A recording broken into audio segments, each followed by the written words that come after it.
Hi, my name is Olivia Young, and I'm a sophomore at Montesano Junior Senior High School. This year, I decided to participate in the Focus on Children category. I call my project the Nutrition Heroes. I'm not sure what I want as a future career, so I thought exploring my options as an educator could help me with my life path. For my project, I went to Simpson Elementary School in Montesano and taught a third grade class the benefits of being healthy. Did you know that most kids aren't getting enough fruits and vegetables, and a lot of them aren't getting enough exercise either? Instead, they're consuming loads of sugar and sitting on their couch watching TV. This isn't good because habits are hard to change.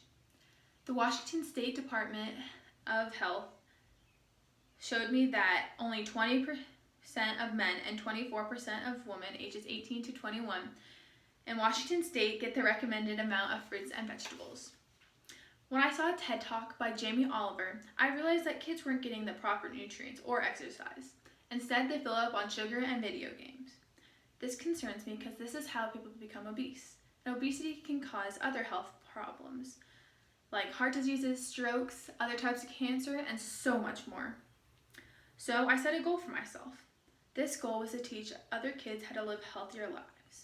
To capture the students' attentions, I use visual and physical models, like a poster board, juice and soda bottles with sugar in them, and even going outside for some fun. I visited the class more than once. Their first time was on January 13th and the second on March 8th. On my first visit, I focused mainly on nutrition. I asked them the class to fill out a pre-test, like here, and next I asked them their favorite drinks, and then I showed them all these bottles and showed them how much sugar is in them. These 6 bottles went around the room. As I did, I let them know that the bottle had the amount of sugar they are consuming. And that's just the sugar. There's also other bad ingredients in soda, like phosphoric acid, corn syrup, and artificial dyes that fill up the rest of the bottle. Many of them were shocked due to the crazy amount of sugar they never knew about. I explained that too much sugar is bad because it leads to obesity, heart attacks, rotten teeth, and more. A tune, which was formerly Microtech, stated that hands-on activities increased retention rates as high as 75%.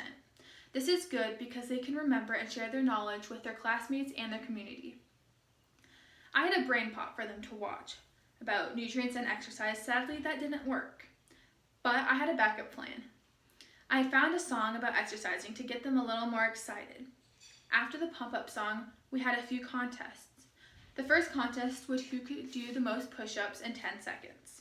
We also did a contest on who could balance on each foot the longest. I chose to do contests because on Oxford Academy's website, it said that people are more likely to push themselves while having fun during exercises. If they can get kids to have fun while they exercise now, then in the future, they will enjoy working out and continue to keep our community stronger and healthy by it. I gave them a few tips to eat more fruits and vegetables each day. One of the main ones was keep fruit and vegetables where you could see it. So you go with those instead of going to your pantry. One of my techniques to help the third graders remember how to be healthy is what I call the health hand. It may be a little childish, but it helps the students remember 5 simple steps. I really realize that you're probably at home, and if you want, you can do it and join me. So you start with 5 fingers up and put 1 down each step. You start with 5. 5 servings of fruit and vegetables per day. Then 4 servings of water per day. 3 servings of dairy. 2 or less hours of screen time a day. And 1 or more hour of physical activity a day. This little procedure helped the class remember these simple steps to become healthier. The majority of the class remembered it from the first time I visited to the last. Children experience tremendous physical and mental growth, and for this, good nutrition is essential. As I said earlier, I created a poster board. My board was to capture their attention as I talk.